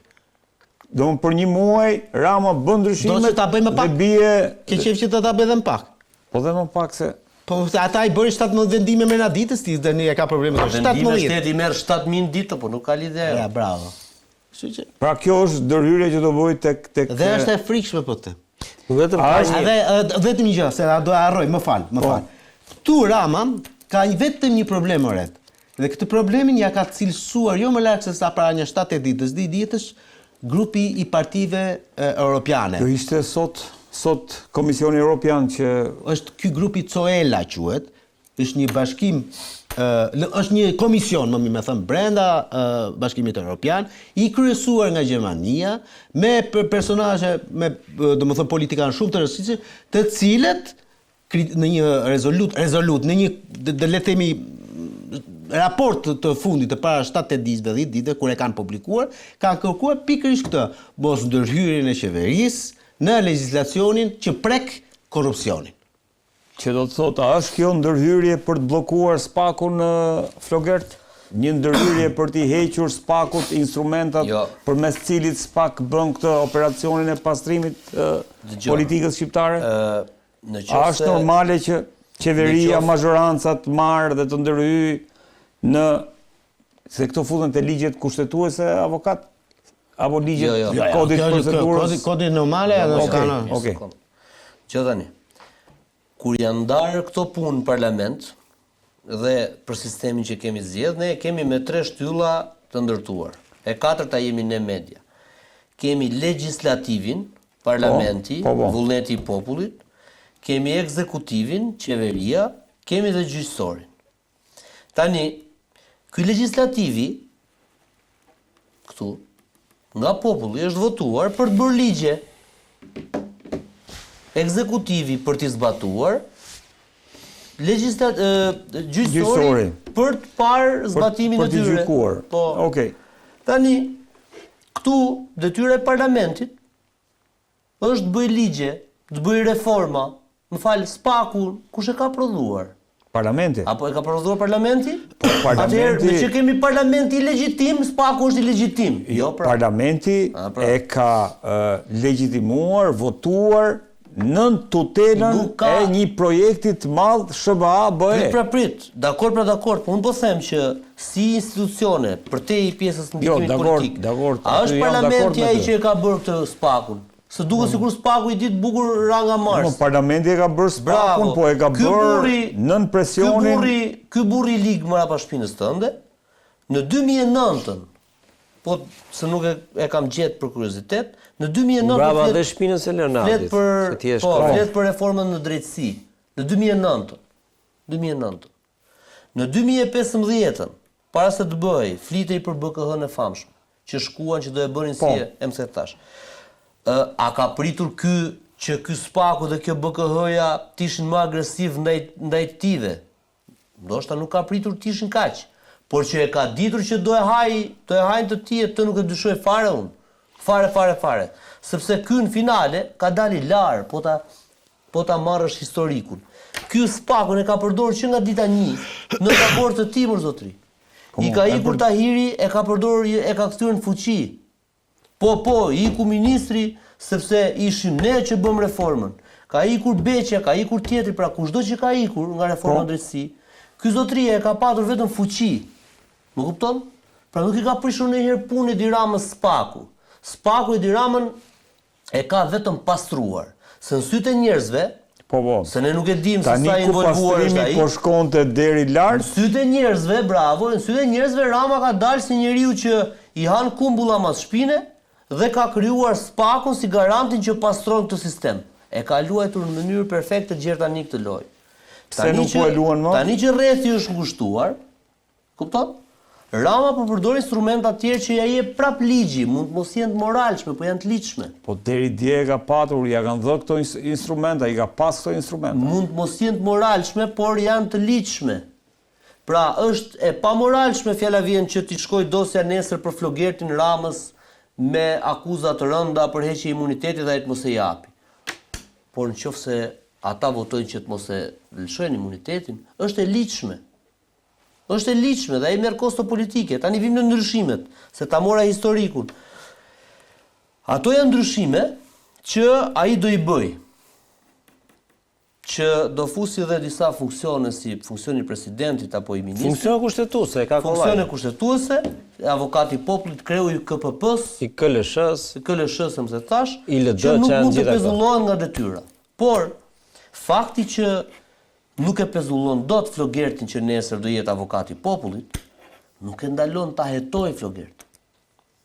Nëse Rama ndërhynte ligjet për spakun, për mënyrat e hetimit më se thash dhe e thot aty, nxjerrë edhe njëra të letë, aty në pika e fundit ishte për spakun. Nëse Rama ndërhynte ato fragmente dhe pjesë të ligjit që penalizon ose fillon të frenoj hetimin, aty pastaj Rama pengon hetimet. Po për pjesën tjetër, Nuk është kjo, se nuk mund ta trajtojmë gjithë jetën spakun dhe BKH-n si të dobët dhe të pafuqishëm dhe të paaftë. Spaku dhe BKH-ja kanë gjithë infrastrukturën, teknologjinë dhe kapacitetet për të bërë hetime spektakolare. Le të jetë në detyrë sa doja ajo. Madje spaku po të jetë për mua duhet thotë këtë. Çfarë? Nuk dua fare të pezullohet. Lërni aty që ta kap në flagrancë duke prish provat dhe vetëm t'i rris akuzat. Ç'është kjo histori që prit se un jam I dobët, nuk je I dobët më. Ke mbështetjen e partnerëve, ke mbështetjen e publikut në kuptimin edhe tonin në kuptimin e jepi dhe bëj hetime, bëj atje. Ke frikë se të prish provat filani, po, shtoja, çfarë bën Erion Veliajt? A e kapën Erion Veliajt duke folën telefon me vllajën që më mori BKH-ja dhe ja kanë shtuar se akuzë atje. Apo e kam gabim? Dakor, më Pra dakor. një nga, ti, ka që vlla? S'ka gjë për të shqetësuar këtu fare. Jo, ka ndryshuar në raport me qëndrimin që ka patur, se fjala vjen jo shumë larg në shtator 2025-s në Asamblenë e Parë Partisë Socialiste. Tani, Rama u aqartësoi deputetëve dhe ministrave vijën e kuqe. Partia Socialiste nuk do të kthej në llogoren e përbashkët apo në një rifugjo për të marrë mbrojtje këdo. Ja ku e ke në fund. Dhe Në fund të deklaratës dhe sot. me këdo që kishte probleme në çdo rast, socialistët as nuk do të nxirrin artillerin kundër spakut apo gjykos. Se kanë bërë. Po të ndërhysh tani, të bësh ndërhyrje. Çfarë? Kodi I procedurës penale quhet. Se kanë bërë pra, nuk e kanë bërë. Po do e bëj. Ndërhyrje Kur ta thot. bëjmë, a do jemi sërish këtu ne kur ta bëj apo jo? Për sa kohë se ka bërë, un po të jap kjo këtë analizë. Kur të bëj ato që thot Jo, ti, ai thot do ta bëjmë. Dhe jo, s'ka fol për kodin e procedurës, e tha të lutem, zotëria që do ta bëj. Kodi procedurë, kjo pika neni 242 ndërhyrje në legjislacion e di ku e ka zanafillën kjo? Është kaluar në vitin 1995. Do të thotë që s'ka lidhje fare me reformën drejtësi. S'ka lidhje kjo me reformën drejtësi. Kjo është tjetër që është pjesë e kodit procedurë, kodit penal. Reforma drejtësi është ato që janë votuar në 2016. Për referencë ajo pika 3 aty neni 242 është bërë në vitin 2021. Cila? Ajo për ku ka pikë 2 ka? Kjo mas nuk zbatohet ndaj personit zgjedhës sipas ligjit elektoral. 2021-shin. Po mirë, atë nëse është shtuar në 2021-shin, atëherë në 2026 do I shtojnë edhe një pikë tjetër. Një debat, po ta marrni mend juve që është nisur që nga koha e Berishës, për çështjen e imunitetit, ja heqin fare, ta rrudhim, ta bëjmë bla bla bla, historia që thoshte Basha aso kohë kur dilte në parlamenti thoshte bëjmë vetim politikanëve dhe çështë, edhe është shtuar kjo pika, po kjo nuk është kjo e rëndësishme që po themi ne. Ore, pyetja që duhet ngrini gjithë këtu është, pse ka pasur në 2025 të paktën TPS-ja një luftë të madhe për të bërë deputet? Luftë madhe. Këta janë miliardera, sepse I deklarojnë vetë pasuritë e tyre. I deklarojnë vetë mo, janë miliardera. Dhe duan me patjetër të marrin rrogën e deputetit 3 milion lekë. Pse o burr? Imunitet. Pra. Jo, pyetja ime është pse Rama ka ndryshuar qëndrim në raport me SPAK-un. Po ai nuk ka ai po lundron midis fies. Sepse të gjithë i ka dorëzuar dhe unë jam dakord me Flogertin, Ballukut i ka dalë në mbrojtje, madje mund ta emëroj dhe ministre, Po mima unë ta dhash kjo ishte mendimin. pasaj përshkuar. Unë ta dhash mendimin tim ty tani në lidhje me atë pjesë çështje. Po nuk i ka dalë mbrojtje moror, ka një akuzë se avokatin e kemi këtu. Ka një akuzë që është shumë e lehtë dhe akuza që ajo ka është disproporcionale, pra nëse do kishim një masë të rëndë si arresti me burg apo, do ishte disproporcionale. Shka që thjesht mo, gjërat mund të ndryshojnë rrugës. Rama nuk ka mbrojtur asgjë më burr. Jo, ka mbrojtur Flokert. Çfarë ka mbrojtur më? O Flokert. Për mua Rama më shumë ti kë ka mbrojtur, që t'jemi sinqert. Ka mbrojtur Veliaj. Se Rama për herë të parë dhe të vetme, kur i ndodhi që i ndodhi Veliajt, ka ndërmarrë një ofensiv të jashtëzakonshme ndaj prokurorëve. Okej. E kishte që të bindesh e Velia Në kohë prokurori. e kishte që të bindesh e Velia që nuk e kishte prej tij apo le tani mos jo për raportin e tij. Po Ku e di ti që edhe kjo nuk është një lojë atëherë, po futem unë diabolizmin tënd. Në që Veliajt ja ka bërë që ti mbushi mendjen që unë po të mbroj, që nga duke i bërë gropën Balluk. Jo, e ka Pra për nuk veten ka e vet. ndryshuar Rama po thua E ka vetëm për veten e vet. raport me ndryshuar, reformën Flokert, po më ta bëjmë kështu. Gjë tani jo. Ti mendon domethënë që Ai partia fal, Rama i bën për Po pse Komisioni Evropian i kërkon që duhet heq dorë nga do të kesh parasysh një gjë. Rama deri tani maksimumi që kemi pa ka nga këto përsiatjet, nga këto përpëlitjet, por që nga dita 1 me Sajmir Tahiri. Deri në sot, SPAK-u ka filluar në punë në 19-ën. Sot jemi 26-ën, ka 7 vjetore. Ka 7 vjet që Rama bën përpëlitje, bën deklarata thua do bëj namin me këtë Veliajn më se thash dhe zero akte. Asnjë veprim. Pra Rama ka bërë vetëm politik dhe asnjë akt juridik Shiko, për të thënë këtu- që po godet këtu ka- SPAK-un. Pse Rama e ka SPAK-un asetin më të madh? A e di pse? Sepse ka përballë dikë që SPAK-u të thotë organizat kriminale. Kaq. Asaj vet nuk e thot dot këtë. Kaq. O këtu ka drejtë Leonardi vetëm në Aset një politik në një po pikë them, të jo, se vogël, thotë që- në një pikë të vogël se pjesa tjetër nuk ka drejtë. Te ti që e vogël aty. Që do të thotë që deputeti është realisht shumë i rëndësishëm. Dhe unë nuk e di apo ja tani po e lexoj, edhe kur arrestohet në flagrancë nga prokurori, deputeti pika 3, po ta lexoni, nëse parlamenti mendon që arrestimi është i pa drejt, lirohet. Pra, fuqia politike e parlamentit në raport me përtruar të deputetëve vetë është e jashtëzakonshme. Dhe Rama tani ka lundron në këtë terren. Pra, po të flasi për shkelje ligjore ne nuk kemi hapësira për të thënë që Rama po shkel ligjin. Ne do po themi themi ai pastaj ka dalë në mbrojtje. Politikisht padyshim që lëviz, sepse është qenë e gjallë, politikan e gjallë dhe lëviz. Dje nuk i doli në mbrojtje askujt, ndërsa sot ka vendosur. Po punë e tij kjo, po çfarë nuk ka rëndësi kjo, ka punë ndryshuar, interesat e tij. çfarë ka ndryshuar? Timur burr nuk po e bën më zotëri. Se ti ky niset ta jep premisën Po e e vetë. thot, e para Raymond më thotë do bëjmë ndërhyrjen në negociacion. Funksionin më thot jo për personi iku më zotëri. Atë që thot, jo, atë që Po nuk thot. ka urgjencë sot më, nuk ka urgjencë. Zotëri Po, pra, për po. funksionin e ministrit. Jo, mo, ai ta thot. Do e shoh. Pa u zgjidhur kjo atë nuk që- ka urgjencë. Po e ka si ministër dhe zëvendës kryeministër ka ikur. Jo, më e kam për imunitetin, e kam për Redi më imunitetin. lër ta çoj deri. Se do t'jap edhe ty si Leonardi një minutë të drejtu, që Rama ka ndryshuar qendrim politik. Po është normale kjo. Sepse me ty jam unë që Rama ndryshe nga rastet e tjera nuk as po e trajton fare në parlament të çështje. Ndërkohë rastet e tjera ka trajtuar më njëherë. Kjo është ideja. Si çështjen e Ahmetaj, si çështjen e Berishës, më kujton një çështje tjetër këto të fundit. I ka trajtuar më njëherë me shumicën e tij, se ka vota. Ktu s'po e trajton. Por Rama po luan në kufit e ligjit. Ligji thot edhe ti ke drejt mos ta trajtosh. Jo, ligjin po e ndryshon. Jo pra jo, ajo është tjetër gjë, mos e ngatro me imunitetin atë. Pa veprues. Edhe një herë mos e ngatro me imunitetin atë. Ajo është tjetër gjë. Ajo është një garanci më tepër është më tepër pushtet për deputetin, edhe për Rama që e çojnë kushtetuese, nuk e çoj për të mbrojtur Ballukun. Edhe një herë pra. E çoj që kjo të mos Absolute, po nuk ka lidhje me SPAK-un ajo. Për të goditur nesër Ai ministrave dhe edhe në Ramën. vitin 2021 mund të ishte shtuar shumë mirë që për krahas të zgjo vendor, me që e përmendi Leonardi, përfitojnë nga ky benefit dhe funksionet kushtetuese dhe të gjithë do thoshin okay, se normalisht nuk mendon njëri që pezullohet presidenti, pezullohet kreu i KLSH-s e tjerë. Tani Rama këtu ka lëvizur në kufit e ligjit, po të them edhe një herë. Pse do thuash ti?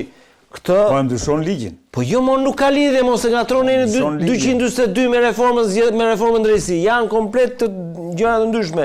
Reforma në drejtësi nuk merret me nenin e kodit penal. Hetimin do vazhdoj prap njësoj. Po, pavarësia e gjyqësorit po ashtu. S'ka lidhje ajo. E vetmja gjë që ka ndryshuar te Rama është kjo, që Rama ka kuptuar që pas e ke parasysh Ka kuptuar që nëpërmjet këtyre ligjeve, nëpërmjet këto ligje si ka bërë Rama. SPAK mund shkojë te kryeministri. Jo, një sekond. Më lër ta them ato që do të them, pastaj ato që thua e vet. Jo, dakor. Rama ka kuptuar. Fal, nuk e ndalon gjë SPAK-un shkojë te kryeministri. Pezullimi. Po patjetër hetohet te kryeministri. Avokat tash i duan ndihmën tonë tani. Vetëm po bërin ndryshime të kësaj natyre që të pengoj ta shkruaj aty që asnjë prokuror nuk ka drejt të hetojë kryeministrin aty po. Po sot 1 nga 21 sa janë ata, hap çështje kryesisht, pap. Edhe një herë për ta mbyllur. Çdo gjë që ka një politikan ka lidhet me dy gjëra, o ka kosto penale o ka kosto politike. Dhe Rama i di shumë mirë këto gjëra. Dakor. Në kosto penale nuk ka, sepse siç thash ai po lëviz në kufit e ligjit, pavarësisht se ndoshta nuk është siç ka qenë më parë, Rama ka vendosur deri tani me sa kam parur që këtë çështje mos ta trajtoj fare, të shfrytëzoj hapësirën ligjore që i jep kushtetuta që të mos shprehet brenda 3 muajve dhe bie kërkesa. Këtë ka vendosur. Tani e mirë e keq që kjo është ajo që ka vendosur kryeministri. Ai mban përgjegjësinë për këtë lëvizje. Dhe përgjegjësia është dhe politike, zotëri. Ju mendoni që me këtë hap Rama rrezikon të humbë zgjedhjet? Unë mendoj që jo. Jo, unë mendoj që Rama i heq nga duart instrumentin SPAK-ut për të goditur. Jo, pra s'ka lidhje pra edhe një herë. SPAK-u rastin Balluku e përdori për herë të parë si precedent të pa dëgjuar më parë. Dhe me sa duket e shfrytëzoi dhe SPAK-u hapësirën ligjore, dhe hapësira ligjore është pikërisht këtë që po e mbyll mazhoranca. E konsideron shfrytëzim? Po shfrytëzim, jo shfrytëzim. Ka hapësirë ligjore. Nuk është fjalë e keqe shfrytëzim. Jo, dakor. Pra ti e gjen aty në kod dhe e kap. Dhe më çoj edhe pak edhe një herë të lutem në atë nenin 242. Po ta shohësh fjalë për fjalë aty, ja ku e ke. Me vendimin që disponon pezullimin e ushtrimit të një detyre a shërbimi publik, gjykata i ndalon përkohësisht pa ndehurit përplotësisht ose pjesësisht veprimtarinë që lidhet me to. Kjo mas nuk zbatohet ndaj personave të zgjedhur sipas ligjit elektoral. Balluku në 2021 kjo. Po pra, Balluku nuk është zgjedhur zëvendës kryeministre apo ministre sipas ligjit elektoral. Dhe këtu SPAK-u është në rregull. Po. Pra këtu s'ka gjë. Tani mazhoranca thot, nuk më pëlqen ky nen. Do ta bëj ndryshe. Kaq e thjesht. Kjo avokat. Por kjo është betejë që avokat ministrave bla bla bla. Jo, dhe funksioneve kushtetues kaq e thjesht. Avokat, a është kjo ndërhyrje Biles kjo edhe një për ta shtuar. Kjo ndërhyrje goditje për reformën drejtësi. Të lutem. Edhe një grush shteti siç thot opozita për kjo ndërhyrje madje jep dhe kjo ndërhyrje që po bën mazhoranca në një farë mënyrë legjitimon dhe jep dhe drejt asaj që ka bërë SPAK-u kërkesës për pezullim. Se përderisa avokat, të lutem se kam Unë mendoj domethënë që është nevojshme ndërhyrja jote. Mazhoranca në rasti konkret do bëj të njëjtën lojë që bëri edhe në rastin me kodin penal. Pra, të ndryshohet kodi i procedurës me artificën, po them unë, që ne duhet të ndryshojmë patjetër të kodi i procedurës penale për shkak të masave të sigurimit penal. Pra masa e sigurimit arrest me burg nuk do të jetë se kanë thonë ka 6 muaj, 7 muaj që tani gjithologët e qeverisë dalin e thonë që këto masa shtrënguese, siç sa njerëz kemi para burgim, nuk i kishin para një vitin, para 2 vitesh, para 5 vitesh. Janë zonuar patjetër. Ashtu. Tani në lidhur me këtë çështje pra, kompleksuar kanë qenë pafund. Ti gjithmonë e fut spinning këtu, domethënë, dakor, s'ka asnjë lloj. Jo, kam thënë studiot, kam thënë meritën, Rama ka ardhur tek ti me vonesë. Tani të njëjtën gjë, duke e kamufluar këtë situatë me masat e sigurimit personal, do ndryshojë edhe këtë këtu. Pse e them këtë? Nuk u mor njëri me atë nenin në pikën 7 nenin 28. U morën të gjithë me shpifjen për gazetar dhe parkimin dysh. Në atëherë u bën para 2 javësh u bë dhe ky ndryshim. Ajo që folëm. Po. Më kuptove se për çfarë po flas.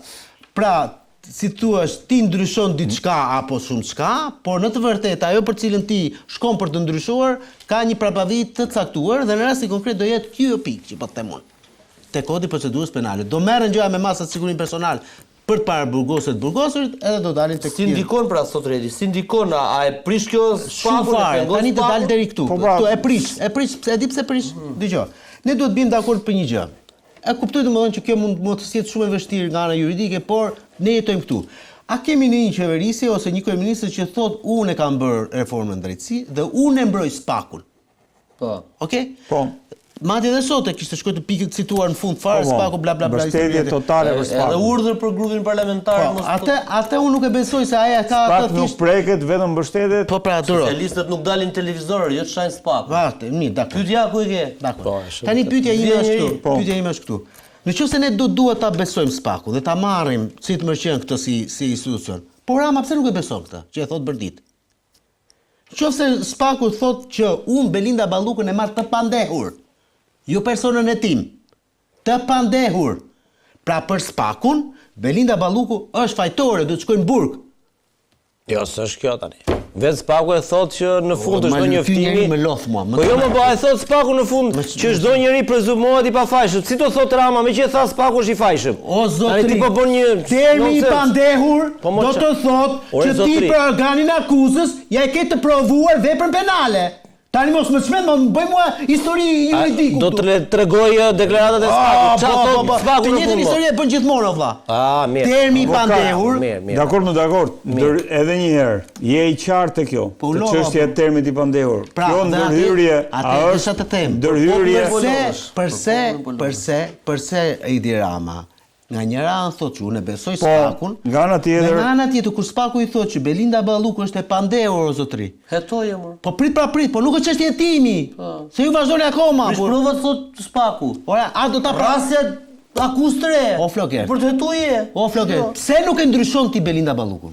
Pse nuk vet një zëvendës kryeministë të re, kitër? Po nuk është, ore më fal, a di pse mor? mirë, vazhdo tani, Sepse studia kotën, ma vet spaku thot është ka ndikuar, por është vendimi i gjykatës që e dikton. O Floker, të lutem shumë. Ti ke një magazinë miku im. Ke ca punojnë ajo magazina. Po fal. Edhe po hajde ta mbyll një sekondë. Mirë, për të mos e bërë tani ma bëj tani. Më fal. Mirë, Kjo historia është banale. Po Tani, ne do i themi Ramës që gjo, ti lëre spakun, bëj qeveri tjetër, hiq Balindën edhe na merr ne të katërve. Mas një jave një prokuror atje thotë prisë se kam i dyshim për këtë, pra ne i bie që çdo 3 javë për çdo dyshim prokurori, dyshim hetim para prak, të ndrojmë qeverinë më burr. nuk bëhet Sepse prokurori thot një sekond, prokurori dhe BK-ja thot, "Gjo, ma hiq se kam frikë se më prish provat. M'fal, ti je aty për të kontrolluar këta që prishin provat dhe shkelin ligjin në shok. Se po t'ishe për ta bërë kryeministri, shkrim spakun dhe bëjmë Ramën kryeprokuror." ti e bën gjën banale fare. Vetëm banale mund kuptohet kjo. Po, mirë, vazhdo. Po e komplikove s'kuptohet më kjo, o miku im. O zotri, Ai aty për të, ai rojtar më burr, fal, ai rojtar. Ti del aty me iden. Spaku mund ta bëj këtë. E ka bërë në një? Vaj, më dëgjoj pak. E ka bërë, more, e ka bërë apo jo? Roja më burr. Po. A është roja? Tani ti thu hajdutit që është Rama, mi hiq pak një hajdut tjetër që është Flogerti. Jo më zotri. Kapi të dy. Po tani jemi në rregull. Po patjetër më burr. Unë po thosha një gjë tjetër. Po kërkon që nga i thot hajdutit, më ndihmo të kapi ma Unë po hajdutin të tjetër. thosha një gjë tjetër, o Shumë Floker. vetë kote. Lutem më burr, unë po të thosha, ti ke një magazin, ke disa punonjës Po. aty. Ti e vëren ose ty Redi të thotë që ky roja vlla të vjet dorë për dore. Po. Okej? Po. Ti prap nuk e heq atë. Kurse unë them o zotri, po hiqe më burr merr dikë tjetër. Se shoqë zotit Dhe unë marr tjetrin dhe ai më thot prapë, dhe ky është hajdut. Dhe unë i them prit një sekond. Ma vërteto që është hajdut ta hequn. Ma vërteto në vendim gjykate.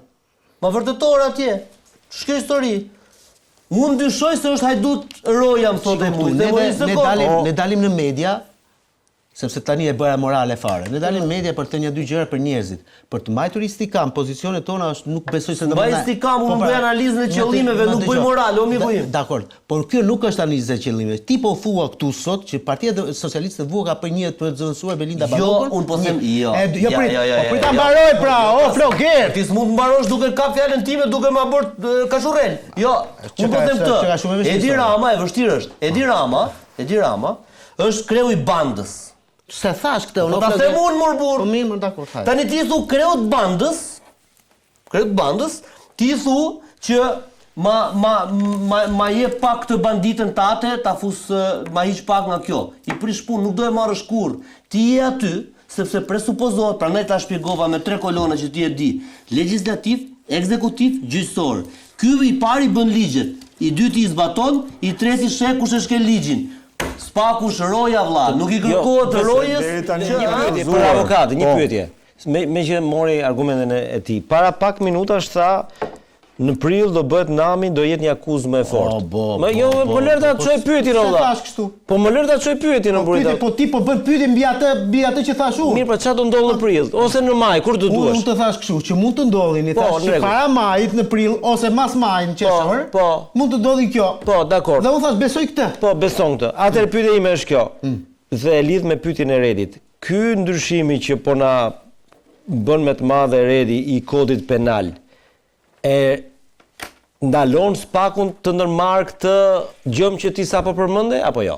Kaq. Jo, nuk e ndalon. Po rregull, pra kaq. Ky është diskutimi, pra çfarë diskutohet tani më? Pra, veprimet e Spakut nuk preken nga se lidh me atë që ngriti Redi. A mund të bëj një pyetje quasi personale? Jo personale këtu, s'ka politike. Okej. Ma bëj mua personale. Personale bëja aty po. Ore, ju të dy e besoni domethënë që në këtë vend do duhet thënë ca gjëra që ku një person, qoftë edhe kur dyshohet, por flas për një zyrtar. Duhet dorëhiqet më patjetër. Po mirë më fal, bëj dakord për këtë. Po kemi thënë mos e Po ç'është kjo histori politik po moralët. Ti po mund të thësh që ai duhet të rri me patjetër. Jo, ke gabim. Ne themi atë qasi ka zgjedh Rama. Po kjo se pengon Spakun që të vazhdojmë më para, kaq që thjesht. Kemi reagime nga Bashkimi Evropian dhe Bashkuara e Amerikës. Se s'më avokati me këtë deklaratë të kryeministrit. Po, ka një reagim nga Komisioni Evropian dhe këtu është fabula që Rama këtë nuk e ka në dorë.